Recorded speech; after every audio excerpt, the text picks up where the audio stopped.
تورات آئی جس میں زبور آئی، لیکن رب العالمین نے باقی 3 کتابوں کا تذکرہ نہیں فرمایا۔ اس کلام مجید کے اندر اللہ تعالیٰ نے رمضان المقدس کی نسبت کو ایک کتاب سے جوڑا، فرمایا شہر رمضان الذی انزل فیہ القرآن، رمضان وہ مہینہ ہے جس میں قرآن نازل کیا گیا۔ علماء فرماتے ہیں رب نے یہ نہیں کہا کہ رمضان وہ مہینہ جس میں تورات آئی، رمضان وہ مہینہ جس میں زبور آئی، رمضان وہ مہینہ جس میں انجیل آئی۔ یہ اللہ نے کیوں فرمایا کہ رمضان وہ مہینہ جس میں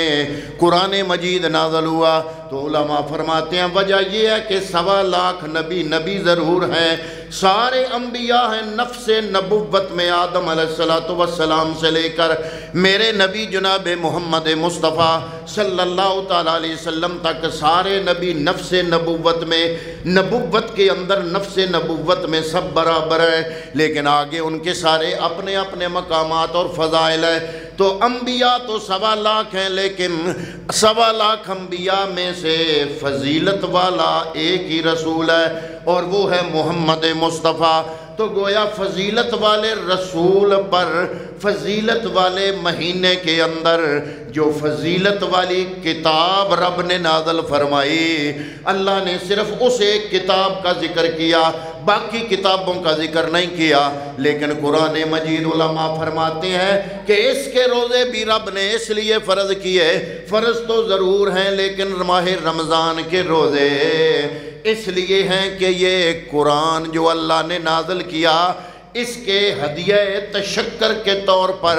تمام امت مسلمان روزے رکھ کے رب کا شکر ادا کرتی ہے کہ یا اللہ تیرا شکر ہے تو نے جس مہینے میں ہمیں کتاب قرآن جیسی عظیم الشان نعمت عطا فرمائی، اس مہینے کے 30 یا 29 روزے رکھ کے پوری امت مسلمہ اس نعمت عظمیٰ پر اللہ رب العالمین کا شکر ادا کرتی ہے۔ تو علماء فرماتے ہیں کہ چونکہ بندہ مسلم جب کلمہ پڑھتا ہے لا الہ الا اللہ محمد الرسول اللہ، اس کے اوپر کچھ فرائض ہوتے ہیں، کچھ حقوق ہوتے ہیں، حقوق و فرائض کو ملانے سے ہی بندے کی زندگی پایا تکمیل تک پہنچتی ہے۔ ہر انسان جو بھی انسانوں کے اس معاشرے میں جس نے آنکھ کھولی، اس کے اوپر کچھ نہ کچھ چیزوں کے، کچھ شخصیات کے، کچھ معاملات کے کچھ حقوق ہوتے ہیں۔ سب سے پہلے اس کے اوپر والدین کے حقوق ہوتے ہیں، والدین کے بعد ہمسایوں کے، رشتہ داروں کے، اپنے مختلف اعزاء و اقربا کے حقوق ہوتے ہیں،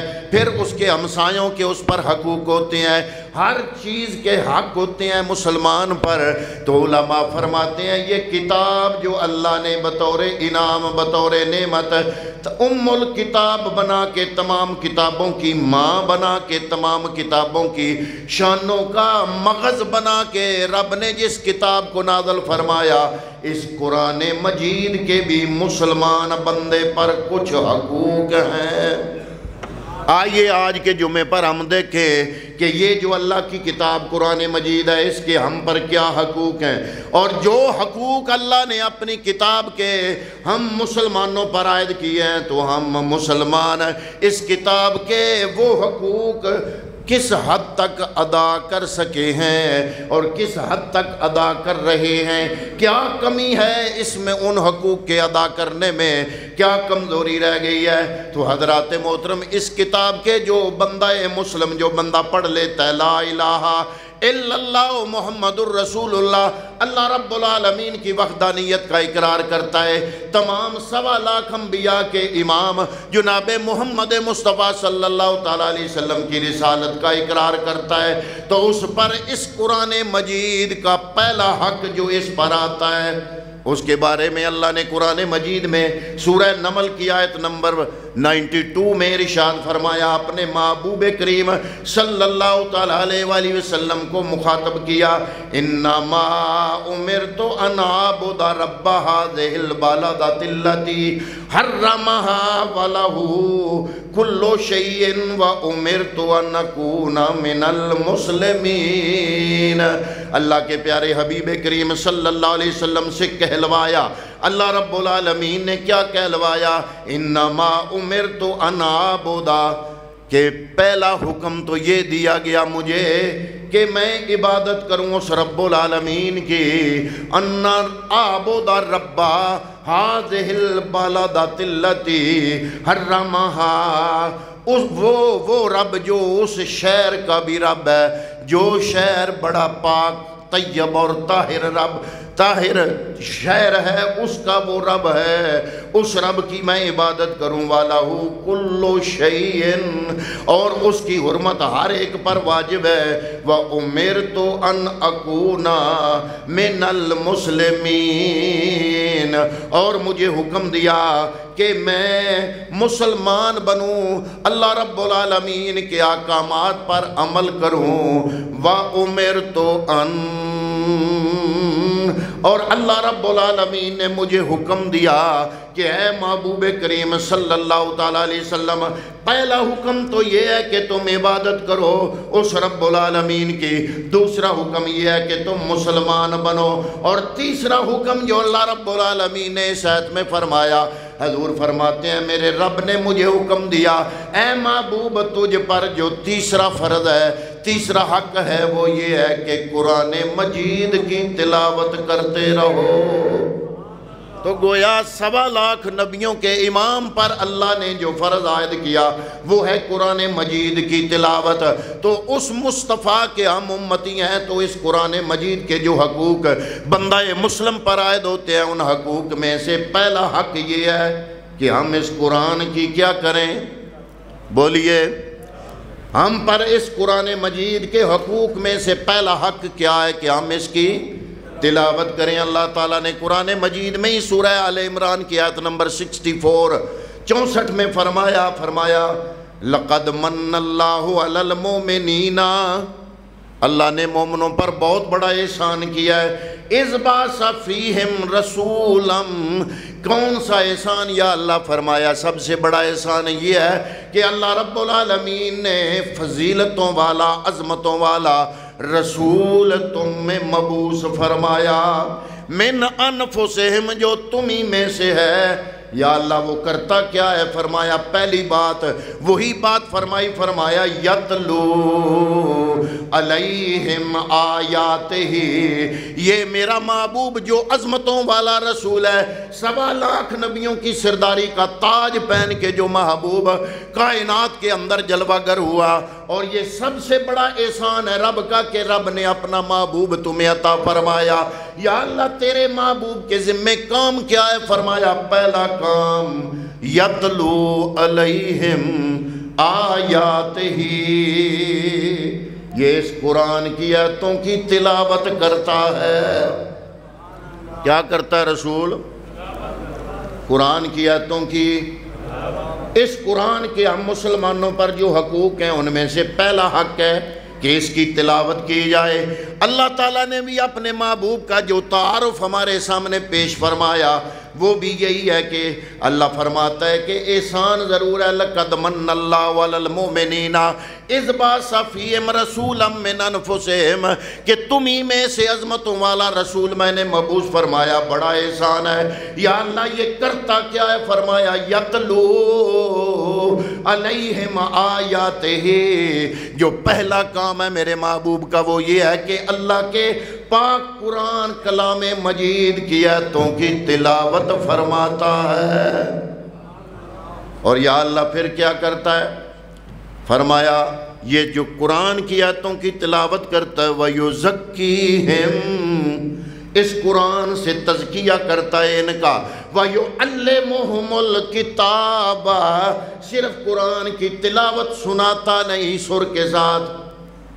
آج ہم نے یہ بھی دین بنا لیا ہے، ہم سمجھتے ہیں کہ جناب دین کا جو اللہ نے تو 5 اراکین نازل کی ہے نا، تو چھٹا ہم نے جو بنایا ہوا ہے وہ سورہ ہے۔ قرآن بھی سر کے ساتھ، اذان بھی سر کے ساتھ، کلمہ بھی سر کے ساتھ، ذکر بھی سر کے ساتھ، یہ سور ہم نے چھٹا ہم نے بنایا ہوا ہے۔ ہماری یہ تقریروں کا ترنم بھی اس لیے ہے کہ اگر سادہ بات کریں تو ہماری قوم سمجھتی نہیں، عطا اللہ نیازی سننے والی یہ قوم، ان کے سامنے ہماری مجبوری بن گئی کہ ہم قرآن اور اللہ کے پاک کلام کا فرمان اور اپنی جو خطابات اور تقریریں ہیں ان کو بھی سر کے ساتھ بیان کرنے پر اس لیے مجبور ہیں کہ ہماری قوم دین کے جو اراکین 5 اراکین ہیں ان میں سے چھٹا رکن موسیقی کو سمجھتی ہے، سر اور طرز کو سمجھتی ہے، لیکن نہیں، اللہ رب العالمین نے اس قرآن کریم کے ذمے جو کام لگایا وہ کیا ہے؟ فرمایا میرا محبوب وہی کرتا ہے وَيُزَكِّيهِمْ وَيُعَلِّمُهُمُ الْكِتَابَ والحکمہ۔ فرمایا صرف تلاوت قرآن مجید کی تلاوت ہی نہیں کرتا بلکہ قرآن کی تلاوت کر کے ان کو قرآن کی تعلیم عطا فرماتا ہے۔ اور فرمایا والحکمہ، حکمت کی باتیں بیان فرماتا ہے وَإِن كَانُوا مِن قَبْلُ لَفِي ضَلَالٍ مُبِينٍ۔ جب یہ کتاب نہیں تھی، یہ بہترین میرا کلام تمہارے لیے نازل نہیں ہوا تھا، تم کھلی گمراہیوں میں موجود تھے۔ حضرات محترم، یہ سورہ آل عمران کی آیت نمبر 64 جو میں نے آپ کے سامنے پڑھی تو پتہ چلا کہ اللہ رب العالمین نے مسلمانوں پر کیا، صرف امتیوں پر کیا بلکہ 1.25 لاکھ نبیوں کے امام پر بھی جو پہلی چیز لاگو فرمائی ہے وہ یہ ہے کہ اللہ کے پاک کتاب قرآن مجید کی تلاوت کی جائے۔ آج ہم میں سے کتنے مسلمان ہیں جو قرآن کی تلاوت کرتے ہیں؟ یہ پہلا حق ہے قرآن کی تلاوت کرنا۔ آپ اپنی زندگیوں کا جائزہ لے لیں۔ میں سلام کرتا ہوں ان لوگوں کو جو بچپن میں نہیں پڑھ سکے، جوانی میں نہیں پڑھ سکے۔ مجھے خوشی ہوتی ہے جب پتہ چلتا ہے کہ وہ اس عمر میں یعنی 30-40 سال سے اوپر جا کے بھی وہ قرآن مجید پڑھ رہے ہیں، ان کے تلفظ ٹھیک کر رہے ہیں۔ حضرات محترم، اگر جو بندہ قرآن پڑھنا شروع کر دے، تلفظ ٹھیک کرنا شروع کر دے، سمجھنا اس کو شروع کر دے، اگر اسی دوران اس کی وفات ہو جائے تو اللہ تعالیٰ قبر میں بھی فرشتوں کو بلا لیتا ہے۔ اللہ فرماتا ہے واپس آ جاؤ، مجھے شرم آتی ہے میں اس سے حساب لوں۔ یہ قرآن کا طالب علم بنتے ہوئے اپنی یہ زندگی گزار کے آخرت کی طرف آیا ہے۔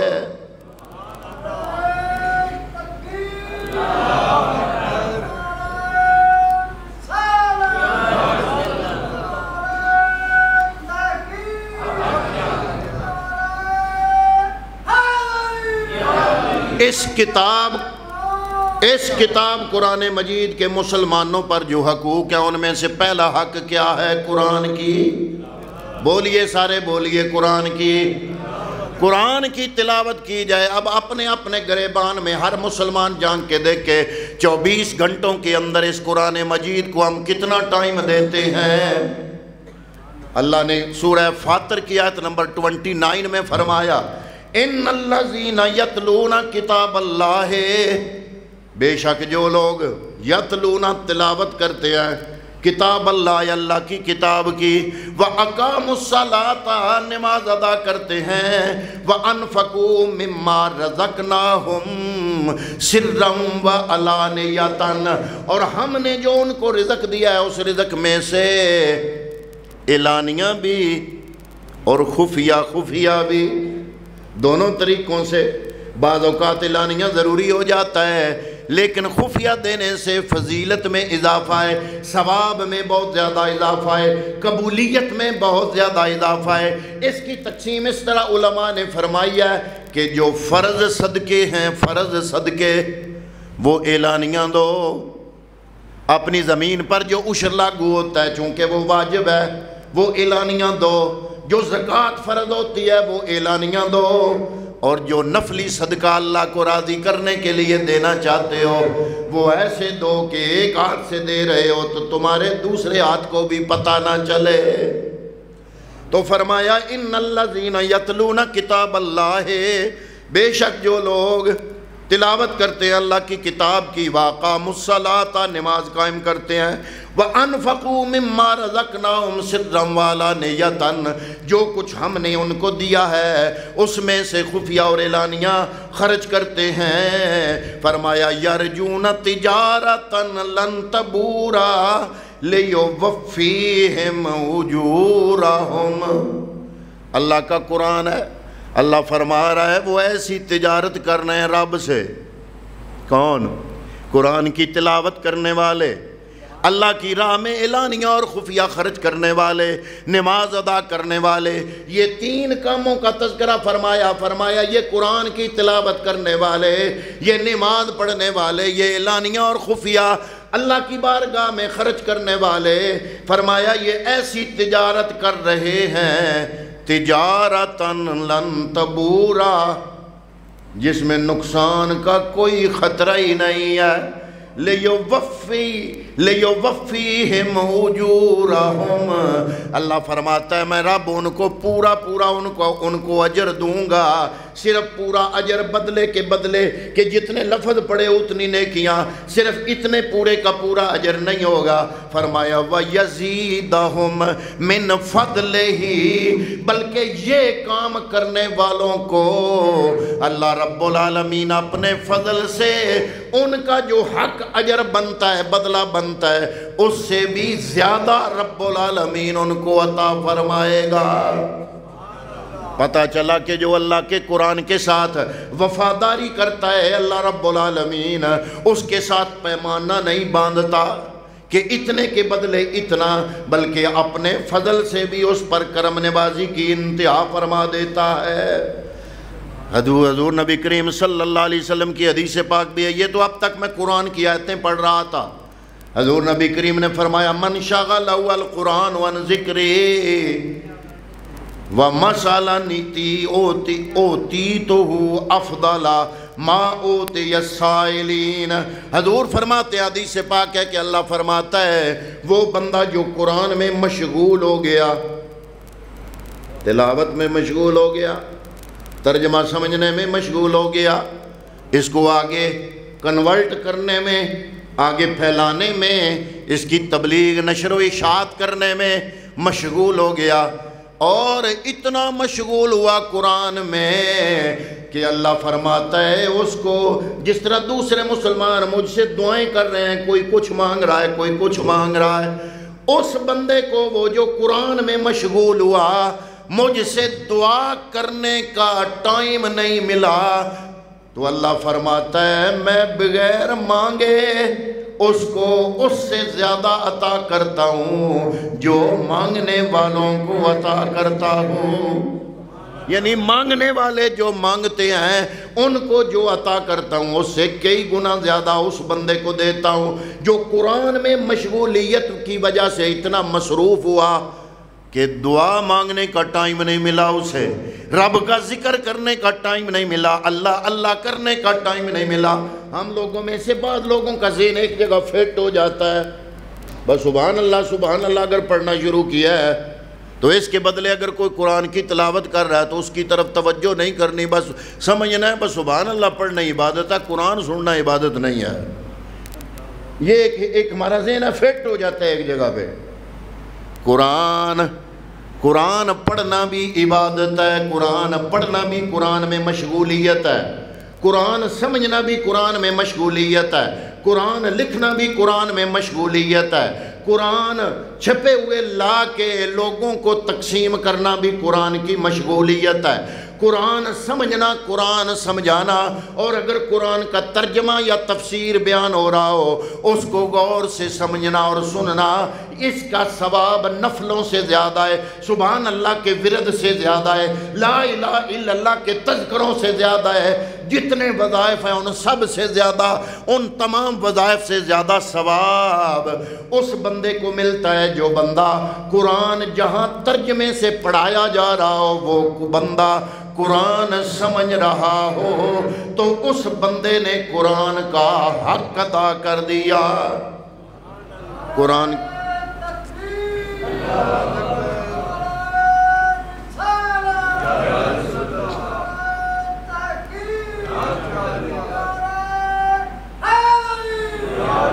حضور ارشاد فرماتے ہیں حسد کرنا گناہ ہے، لا حسد، حسد نہیں ہے، کیوں من شر حاسد اذا حسد، یا اللہ حسد کرنے والے کے شر سے محفوظ رکھ مجھے، بہت برا کام ہے۔ لیکن حضور نے فرمایا اسد کی ایک قسم ہے وہ رشک ہے، وہ دو بندوں میں جائز، دو بندوں کے لیے جائز ہے۔ کون سے بندے؟ فرمایا ایک وہ بندہ رجل آتاہ اللہ القرآن، ایک وہ بندہ جس کو رب نے قرآن دیا، قرآن کا علم دیا اور وہ اس علم کو تقسیم کر رہا ہے۔ اگر رشک کرنا ہے تو اس بندے سے کرو۔ اور دوسرا وہ بندہ جس کو رب نے مال دیا اور وہ مال اللہ کی راہ میں خرچ کر رہا ہے، کبھی فلاح و بہبود کے کاموں میں کرتا ہے، کبھی مدرسے میں کرتا ہے، کبھی مسجد میں کرتا ہے، کبھی لوگوں، یتیموں، بیواؤں اور حقداروں کو حق پہنچاتا ہے، ان کی خدمت کرتا ہے۔ تو فرمایا اگر رشک جائز ہوتا تو دو بندوں پر جائز ہوتا، حسد جائز ہوتا تو دو بندوں پر جائز ہوتا۔ اور یہ جو قسم ہے یہ رشک کی ہے جو حضور نے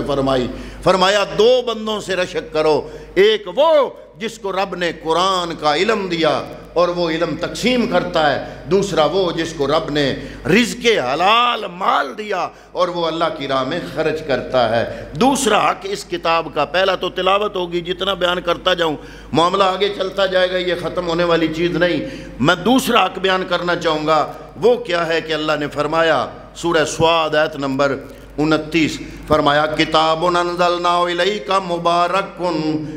مبارک لیدبروا آیاتہ، صرف پڑھنا نہیں بلکہ قرآن میں تدبر کرنا ہے۔ کیا کرنا ہے؟ بولیے، تدبر، غور۔ قرآن میں کیا کرنا ہے؟ غور کرنا ہے قرآن میں، قرآن کو سمجھنے کی کوشش کرنی ہے۔ حضرات محترم، آج ہمارا حال یہ ہے، آج ہماری اس مسجد میں روز جو تراویحوں کے اندر قرآن مجید کی تلاوت سنائی جاتی ہے، سوا سپارہ جو قاری صاحب تراویحوں میں پڑھتے ہیں، روزانہ فجر کی نماز کے موقع پر اس تلاوت کی تفہیم کا خلاصہ بیان کیا جاتا ہے۔ پہلے دن بیان ہوا، دوسرے دن بیان ہوا، کچھ لوگوں نے سمجھا یہ تو ہماری نیند میں بڑا مسئلہ بن گیا ہے، انہوں نے اپنی نیند کو پیارا سمجھا۔ پہلے 3-4 دن تو آدھا گھنٹہ، سوا گھنٹہ تلاوت، اس کا خلاصہ آدھے گھنٹے میں بیان کرنا مشکل ہے۔ لیکن جب میں نے دیکھا کہ ہمارے مسلمانوں کی دلچسپی قرآن سے اتنی بھی نہیں کہ 15 منٹ کی نیند قرآن کو دے دی جائے، دلچسپی کا عالم یہ ہے، تو میں نے اس خلاصے کا بھی خلاصہ کر دیا۔ اب 3-4 دنوں سے 15 منٹ، اب وہ لوگ جو بھاگ جاتے ہیں، اچھا جب فرض کی نماز ہو جاتی ہے نا، سلام پھیرا جاتا ہے تو مانگتے دعا بھی نہیں۔ میرا دل کرتا ہے میں اسی وقت سپیکر کھولوں، گھر والوں کو کہوں کنڈیاں لگا لو، یہ دعا کے بغیر آ رہے ہیں، انہوں نے مانگی دعا بھی نہیں۔ تو دوسرا حق جو اس کتاب کا مسلمانوں پر ہے وہ کیا ہے؟ صرف تلاوت نہیں، پہلا تلاوت، دوسرا تدبر قرآن۔ فرمایا مبارک لیدبروا آیاتہ افلا یتدبرون القرآن، کیا تم قرآن میں تدبر نہیں کرتے؟ ام علی قلوبہم اقفالھا، اگر تم تدبر کرتے تو تمہارے دلوں پر پڑے ہوئے جو قفل ہیں، شرک کے، گمراہی کے، گناہوں کے، یہ قفل کھل جاتے۔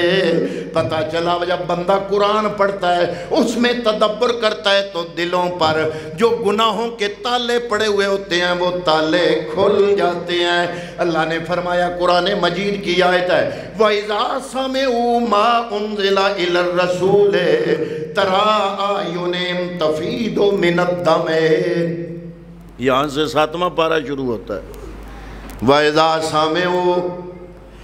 مَا أُنزِلَ إِلَى الرَّسُولِ، جب وہ سنتے ہیں جو ہم نے رسول کی طرف نازل کیا، تَرَىٰ أَعْيُنَهُمْ تَفِيضُ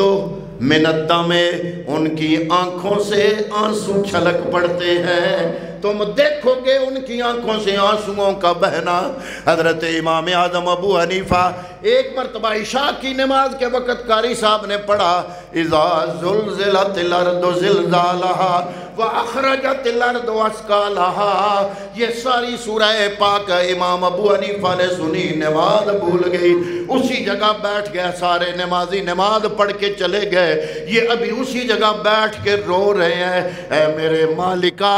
میری یہ دعا ہے کہ مجھے اس زلزلے والی ساتھ قیامت کی گھڑی میں اللہ رب العالمین میری دعا ہے کہ مجھے اپنی پناہ میں رکھنا۔ یہ تبھی آنسو آتے ہیں جب قرآن سمجھ میں آ رہا ہو، جب قرآن ہی سمجھ میں نہ آ رہا ہو تو آنسوؤں نے کیسے آنا ہے۔ حضرات محترم امام اعظم ابو حنیفہ کی بات ہے، کسی بندے نے سورہ یاسین کوئی تلاوت کر رہا تھا، اس نے سورہ یاسین پڑھتے پڑھتے قرآن کی آیت پڑھی وَامْتَازُوا الْيَوْمَ أَيُّهَا الْمُجْرِمُونَ، آج کے دن ہے مجرموں الگ الگ ہو جاؤ، دنیا میں تم نیکوکار اور تم مجرم ایک جگہ اکٹھے رہتے تھے، ایک چار دیواری میں رہتے تھے، ایک خاندان میں رہتے تھے، ایک مسجد میں آتے جاتے تھے، ایک دکان میں کاروبار، ایک دفتر میں اکٹھے رہتے تھے، دنیا میں تو کوئی الگ کوئی امتیاز نہیں تھا، لیکن آج یہ قیامت کا دن ہے وَامْتَازُوا الْيَوْمَ أَيُّهَا الْمُجْرِمُونَ، آج مجرم الگ ہو جاؤ۔ حضرت امام اعظم ابو حنیفہ، جو امام ابو حنیفہ جن کا زہد تقوی اور عبادت بہت مشہور ہے، جب یہ آیت طیبہ سنی تو بیٹھ کے رونا شروع کر دیا ہے، میرے مالک اے میرے مالک میری یہ تمنا اور التجا ہے کہ جب مجرم تیری مخلوق سے الگ ہوں گے تو مجھے اس شرمندگی سے محفوظ رکھنا۔